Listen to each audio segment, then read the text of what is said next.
Hello, I'm speaking with Katherine, Dr. Katherine Horton and Ole Dammegård. We are going to talk about how we could regain the freedom, our freedom of speech, and also recapture the legal system. And Dr. Katherine Horton is particle physicist from Switzerland, and she has homepage stop007.org, but she can talk about herself more and introduce herself more. And also Ole Dammegård from lightonconspiracies.com, who is well known. Ole has worked with false flags operation for more than 30 years and is quite well known. Also, when Ole can talk about, introduce himself also more. And Katherine, could you introduce yourself more? And yes, well, thank you very much for having me on, Alexandra. It's a great honor. And I have to say I'm a former particle physicist. So I used to work at CERN and at DAISY, which is an accelerator or was an accelerator in Hamburg. But now I'm working more as a freelance criminal investigator. So I'm investigating crimes committed with directed energy weapons, with military neuro and biotechnology, and I'm also looking into systemic corruption. So I've been doing this for a year and a half, and now I'm working on preparing court cases to help the victims of all these crimes. And I was involved in 2 court cases here in Europe as an expert witness, and now I'm preparing my own because I'm affected by the very same types of crimes. I am being attacked nonstop with directed energy weapons since January 2016, so it's almost the 3rd anniversary of this. And I discovered in 2017 that I'm chipped. I didn't know this, but I have a lot of chips in my body, on my head, in all my limbs, and every single time I'm trying to do something to fight this criminality, I actually get tortured with these chips. So I'm trying to help other people who are in the same situation, and I'm trying to bring it finally into the courts, that the courts accept that this is going on. But for me, today's topic is very, goes right to the core, because what victims of these type of attacks are suffering from is a complete media blackout. And it's getting better now, but for years and years, social media was being censored. So victims had essentially no right to free speech. They were silenced about the crimes being committed against them. So I'm very, very glad to be able to appear on the show. Thank you. thank you. I have to mute my microphone because we have so much extra sound coming from somewhere. Now, Ole, please, could you also introduce yourself more? Well, like you said, I've spent more than half my life looking into these things. To start with, just as a confused, normal person wandering around, trying to figure out what the hell is going on, and also finding out that no one else is doing it for us. They're not the police who are there to protect us are not doing it. The government that are there to support and help us become better and better, they're doing the exact opposite. The politician, you name it, it's like at this point in time it feels like everything is upside down, and we're on our own here.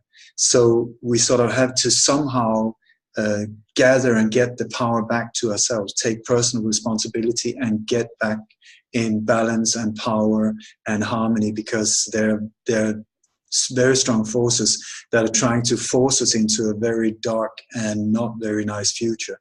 So I think it's super interesting that Dr. Katherine Horton is here with us, because I remember a few years ago, I mean, I've been all over the world speaking in different conferences, and I was invited to Berlin to a conference for targeted individuals. And I said, I don't know why you invited me, because I don't know about these things at all. But they said, well, we want you. So I was very pleased, and I went there. And for about the first day, I was sitting wondering, am I in some kind of lunacy asylum?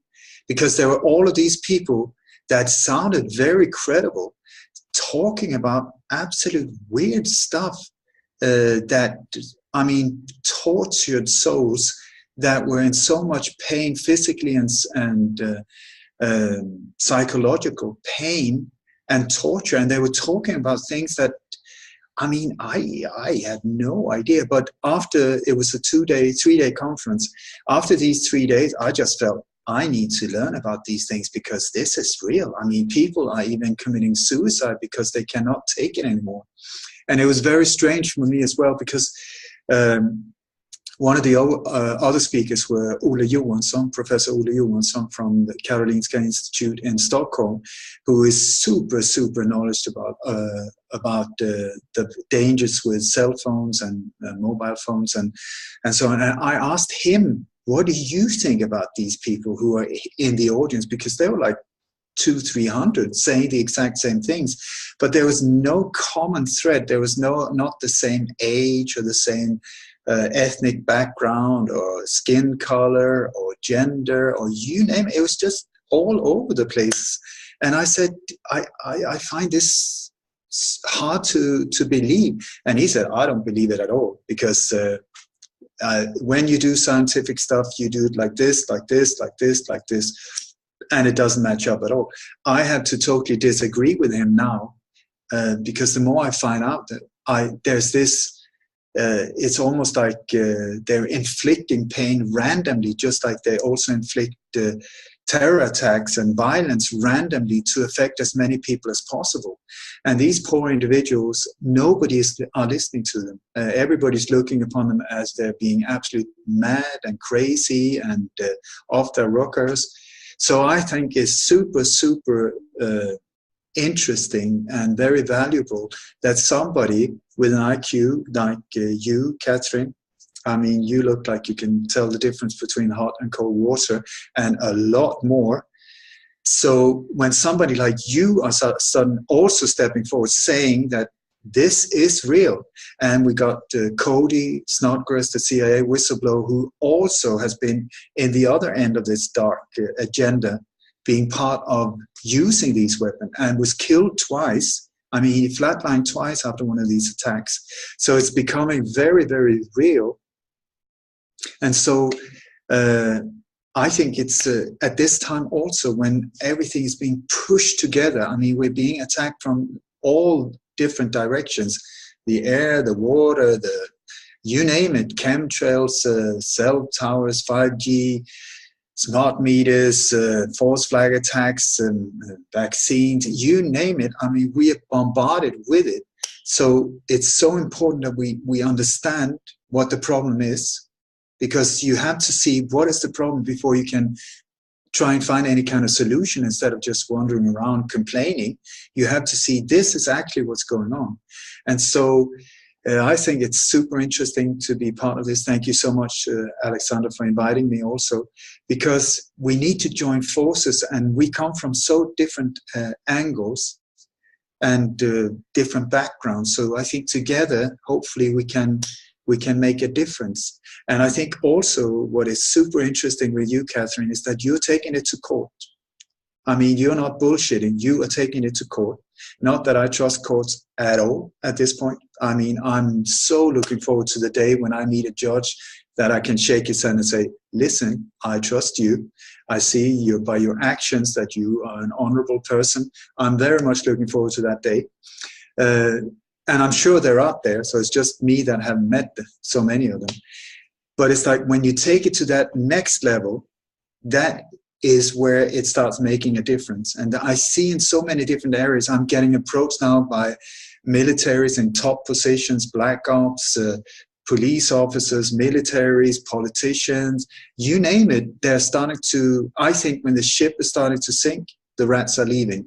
And then it becomes more and more, I'm not calling them rats, I'm just saying that many people who have dared for or feared for their lives and have been too fearful to step forward. Now the time has come where more and more, also inspired by people like Cody, who are putting himself totally on the line here, to step forward and start talking about these things so it comes out in the open so we can actually do something about it.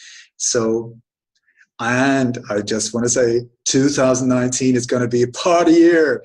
It's a year of celebration and major change. And my sweetheart keeps saying, you always say that. You've said that for the last, I don't know how many years. And yes, but I think it's getting better and better. More intense, more challenging, but better and better. So now I'm going to be quiet and listen and learn from you.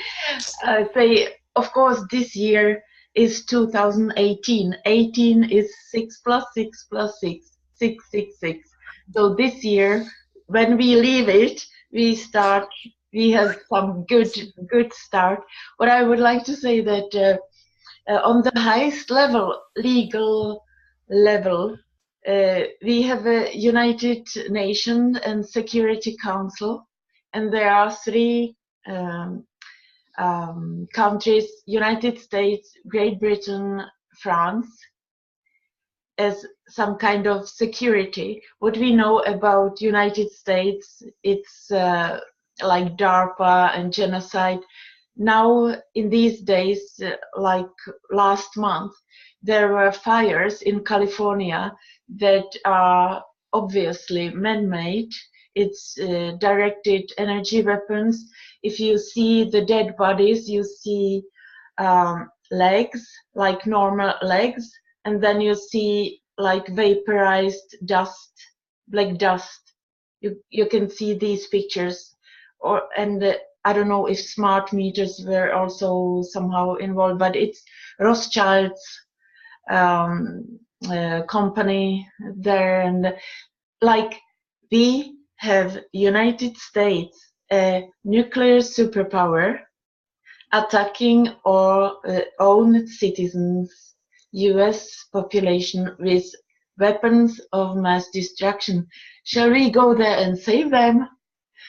Or shall they come and save us when military here are attacking us? Then we know then that the second nuclear power in Security Council is UK, and we know that it's quite well known that they were planning a nuclear attack on own citizens in July 2012 during the Olympics.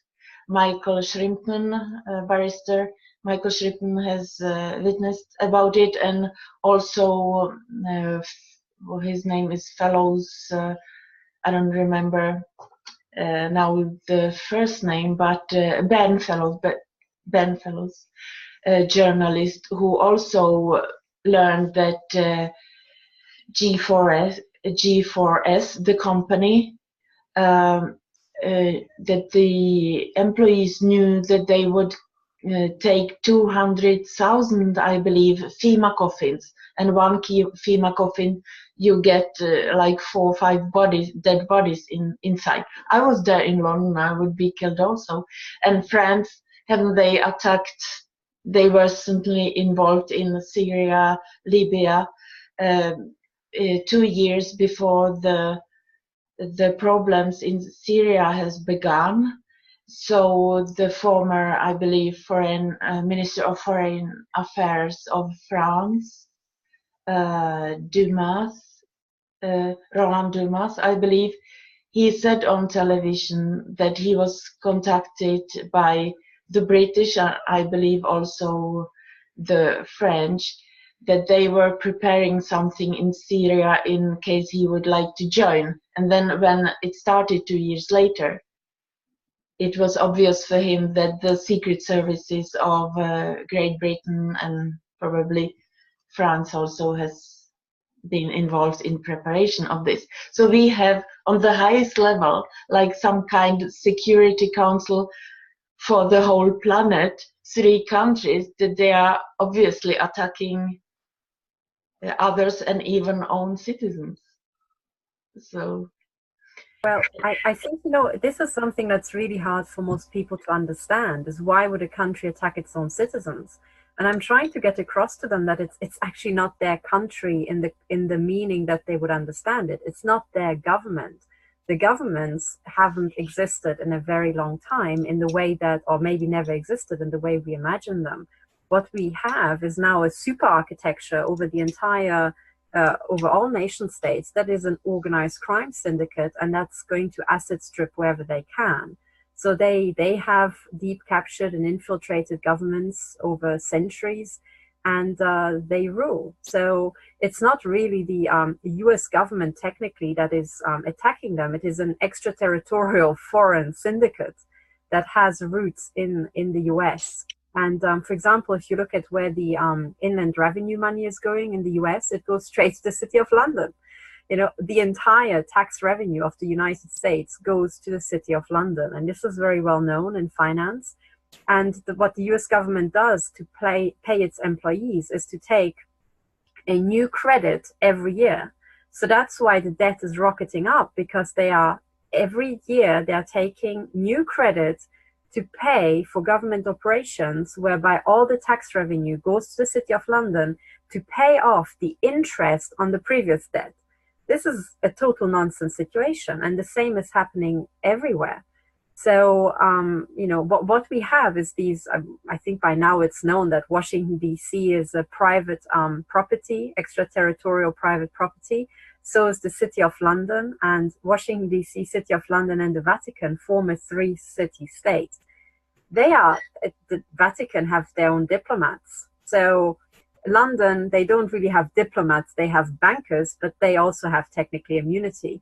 So who are these people? They are neither Britain, they are neither the US, nor are they Italy. They are a system unto themselves, you know, and this is what people need to understand, is that the people who make the decisions are not even the US government anymore. They are foreign agents, they are foreign operatives.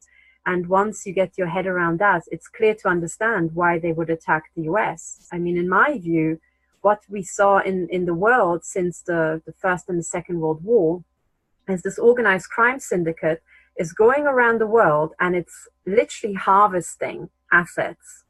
And, you know, they first harvested Germany in the Second World War. They got a lot of gold and art and everything that they stole from the people they murdered. They shipped it off to Switzerland. But then after that, what happened is that they did the same asset stripping in Russia and then in China. And you have the same criminal syndicate. Wherever they go to asset strip, like locusts, they leave a genocide. So they kill off the people and they take the people's stuff. But if you look at the world map of where these genocides have been happening in the 20th century, they happened everywhere apart from the US and, you know, and Canada maybe. And, but they happened in Latin America, Africa, Asia, and they haven't happened in Britain, you know. Germany was asset stripped in the Second World War. So now I think it's the US and Britain and Europe again, because they are ripe for picking. You know, it's like a harvest again. You let wealth accumulate and then you take the wealth. And I think this is what we're seeing, and this is why it's now us. It's nothing new. It's just in our minds, we never understood that our own military are so psychopathic. They are killing and murdering around the world, and now they're coming home, but they are totally mental, so they don't care who they kill. They will kill us as well. That's how I look at it. Yeah, you are right. You wanted to say something, Ule? No, I just wanted to say what you're describing goes under the name of the New World Order and the New World Order agenda. It is just like you say, Katherine, it's beyond national borders. It has nothing, I mean, the way they see the countries are just like pieces on a chessboard, like franchises. So it's just a matter of playing them. So it's not like what is going on in France and what is going on in Germany or what is going on in the US. Has nothing, if you look at it at that level, you look at the local politicians, and you totally miss the picture, because you had to raise way, way, way above the whole thing. So you look at this at a global point of view, and then you start seeing, identifying the different individuals and the different structures, the power structure in this whole thing. That is when you start seeing what's going on. And the agenda, the New World Order agenda, is like there are 3 power centers in the world, just like you said. We got the financial center in the old city of London, that's England, the UK, but it's actually not England as such. It's there right in the old city of London. Then you got the religious center in the Vatican, or religion, I mean, whatever that means in this case. We're talking super criminals, that is what it's all about. And then you got the war center in Washington. And it used to be very clearly marked. This, they do that, they do that, they do that. And then in between these three centers, everything has been transferred, you know, in both directions, all different directions: weapons, drugs, pedophile trafficking, organ trafficking, gold, the rat lines, you name it. It's been going like this. So it's a total, super criminal syndicate that is aiming at taking over the world. And they don't look at this as different countries. They don't care about normal individuals. Absolutely not. They're there to rule. That is it. The mentality, I don't get at all. But their agenda is to totally destroy everything and out of the ruins rebuild what they call the New World Order. And so the way they do it, one of the ways they do it is through what is called the strategy of tension, created by the CIA in the early 50s, was when, after the Second World War, when NATO was created, the whole world was divided after the war, where it ended up with this iron curtain going straight down through Europe. They divided Europe. Russia got some, the Allies got some. And this iron border that went straight down and cut the world in two almost, which became the front line of the so-called Cold War between the East and the West. And in these different countries, when NATO were created, the Allies, led by MI6 and CIA in the Allies, what they started doing was they created a very, very clever defense hidden organism called GLADIO. Or GLADIO, it went under many different names, but it was all the members of NATO. Anyone that wanted to enter into NATO to be protected by Big Brother had to create their own ghost army. And this ghost army consisted of hundreds and hundreds of small cells, from 6 to 8 to 10 people in each, military people, security people, from from the resistance movement, from you name it, people that could be trusted. No lefties, no communist thinking at all was allowed. And then all of these hundreds of cells were then equipped with weapons, fuel, radio equipment, ammo, bombs, landmines, you name it, that was then buried in the ground. And it was very important for them that these cells should not know about each other. They would just be in contact through the radio, but no one knew the whole scheme or what was going on. It's, as usual with these operations, totally compartmentalized. Each and every individual only know their little part. And then so the whole idea was, if any NATO nation would be invaded, the government and the royalties or whatever, creme de la creme, would just take the hell up and go to London, leave the rest to fight the enemy. But then they would go to London, pick up the phone, and in one phone call, more or less, activate a whole fully equipped army on location, spread out, strategically positioned in the country, that could then fight the enemy. If you ask me, I think it's a brilliant idea. And I also believe that my father was part of creating the Danish version. I'm finding out more and more on a daily basis almost about his hidden double life. And anyway, so that was super duper when NATO was still a defense organism, at least officially. But then the years went by, and suddenly it came to a point where, for one thing, the Cold War wasn't at all, as we were being told. The threat from the East wasn't there at all, the way we've been told. And this whole, the Russians, absolute bullshit. But otherwise than that, the Western forces, or what was more and more being infiltrated by the New World Order, had access to tens of thousands of the very disciplined, hard-core warriors, fully armed, equipped, that nobody knew about. So somebody came up and said, listen, isn't this a waste of good things? I mean, we can really use this for something valuable. And boom, in came the strategy of tension. How to destroy Western societies, how to inflict fear in the normal population so that we would bend over, pull down our pants and says, please, protect me, protect me, protect me. And then accept more and more surveillance, military style police control, you name it, and at the same time paying for it, also supporting totally unjust wars and attacks on innocent countries. So how to do that? Random violence is the key. It has to be random so that they could affect anyone, so that everyone would be kept fearful. And this is where so-called terrorism enters in on stage in Europe and in other countries, where Israel, Mossad, I mean, they are the ones that created this whole terrorism thing. They were the ones that set the whole thing up. So what they did was they started going around, like, for instance, in Holland, Belgium, they went into supermarkets and just started shooting people randomly with machine guns. They started blowing up train stations, like in Italy, in Bologna. There were all these, there's many, many airplane crashes. And this has just escalated over the years. And so now, I mean, I'm supposed to be some kind of expert on false flags. What I have found over these years that I devoted my life, and I've been on location on more or less every one that is said to have happened in Europe. Also, I've been able to predict and stop about 15 on international radio up to 2 months before they happen, and stopped several of them. So how the hell have I been able to do that? Because I started to see actually who is doing it and how they're doing it, and the structure and the way they communicate and so on. So I should be a super expert on Muslim terrorists. I would say that.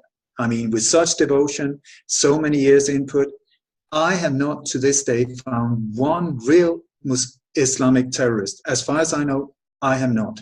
But what I have found, what I bumped into, and I'm being threatened, and I mean, they try to do whatever kinds of things. This is also why I live now in Spain, because I had 2 friends murdered.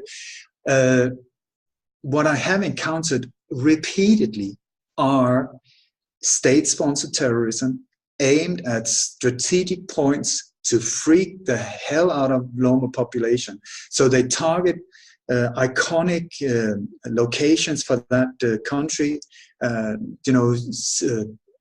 buildings that have a national value, as Twin Towers, the Eiffel Tower, the Colosseum, these type of things, also touristic value, so that when they hit it, they will hit the nation's pride and the national feeling. And then they aim at women and children mainly to get the emotions going, so that we will go, oh my God, oh my God, we are back to the old Roman template, problem, reaction, solution. They secretly create a problem to get the reaction from us. And that the one they want is just like, oh my God, we need protection. And then we turn towards the ones that we think are there to protect us, not understanding that it's actually them who are creating this whole mayhem, saying, please, please. And then they say, well, the only way we can solve this very horrible problem is, and boom, in comes the solution. And the solution every single time is the same. More and more control, more and more militarized police, more and more surveillance, more and more cameras in the streets, more and more you give up your freedom, your civil rights, your human rights, all of this to get more and more into prison, a digital prison. So that's the whole idea. That is what they're trying to do. So it's very important, I think, to see who's actually carrying this whole thing out. I mean, let's get and cut through the fog and see, are we being attacked by Muslim extremists? That's possible. Or are these inside attacks on the population? And I've really put all my effort into finding the truth. I don't care. I'm not here to prove anything. I'm just here to try and find out the truth. And what I found is state-sponsored terrorism. Over and over and over. The people that are threatening me, that are shutting everything down, that are censoring me, it's not a Muslim terrorist, I tell you. It's not Muhammad al-Qalam. No, it's Mossad, CIA, MI6. You can go into the statistics on my website. They're there. I mean, you see, I've got like nowadays, WordPress has like small spy programs installed, so you can see, and you just check the IP address, and I've got like thousands of like 3-minute visits, so they've been there 3 times or 2 times, and then it's like 18,437. That's kind of interesting because it's like whoop, and then I've got another one. I've got 3 that are there like skyrocketing. So you just check the IP address, and nowadays you can find it on Google Maps. So where does it lead you?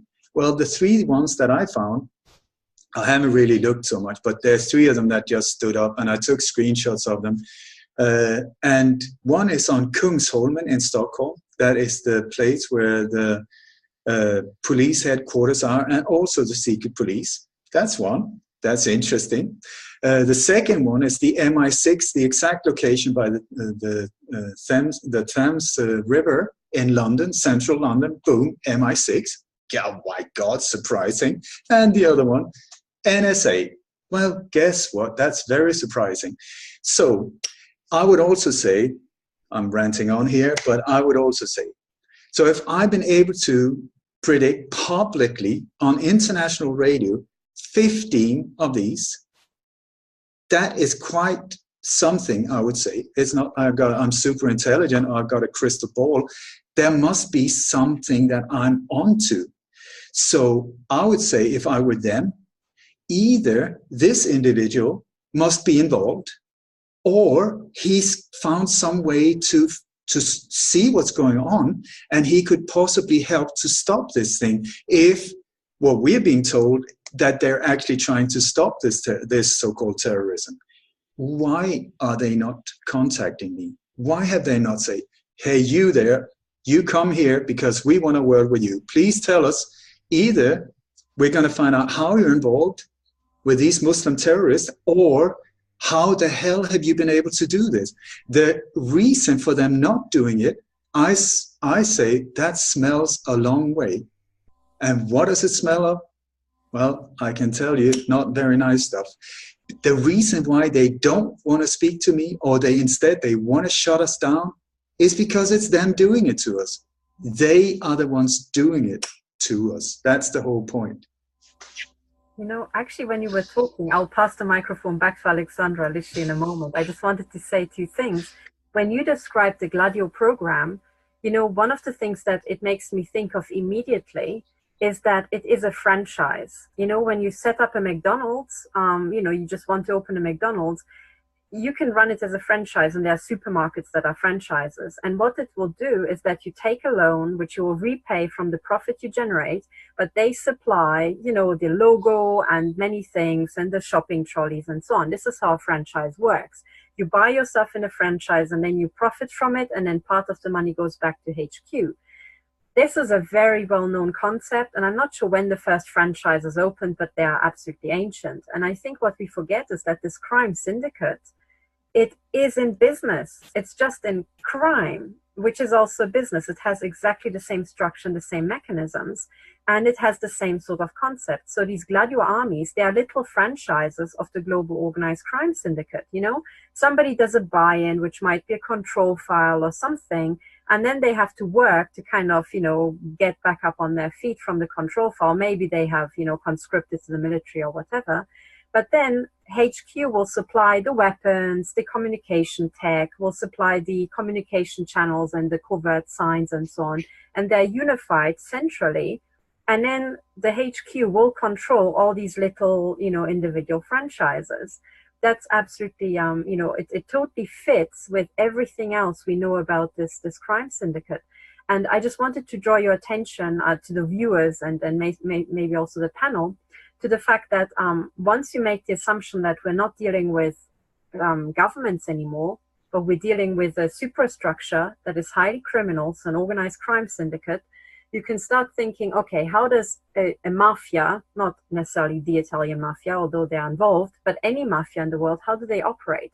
Well, they run extortion, they run drugs, they run human trafficking, and so on, and they make a lot of money, but then they have to wash the money and make it look legitimate. So this huge criminal syndicate has to have a big machinery where they are washing money.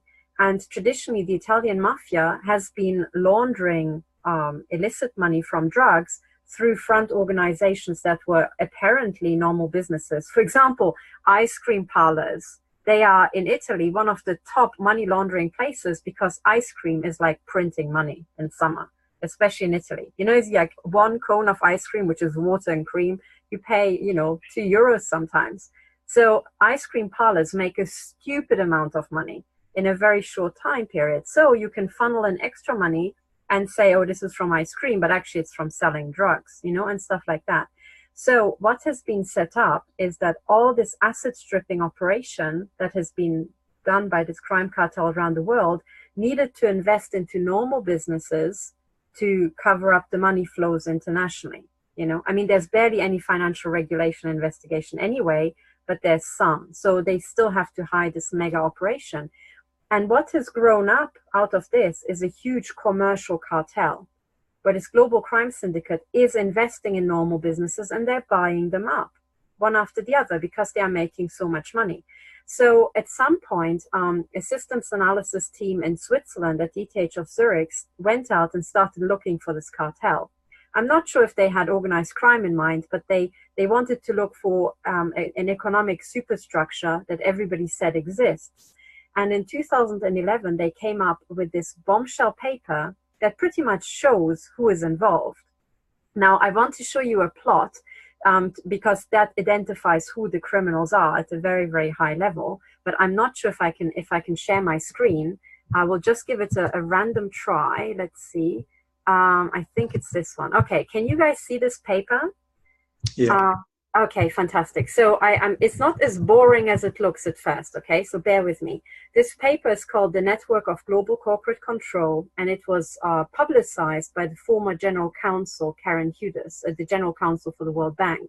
So it is actually through her I heard about this, and then I read the paper, and I was just flabbergasted. This is absolutely amazing. So the researchers Vitali, Gladfeld, and Battiston went through, and they analyzed, it says somewhere here, I think 43,000 international global companies, and they mapped the flow of control. Okay, and now let me just cut to the chase here. This is the final conclusion pretty much. So when they mapped these 43,000 international corporations, they discovered that there was a supercluster, an absolute total cluster of control that controlled 40% of these global international companies, and I think 60% of the profits.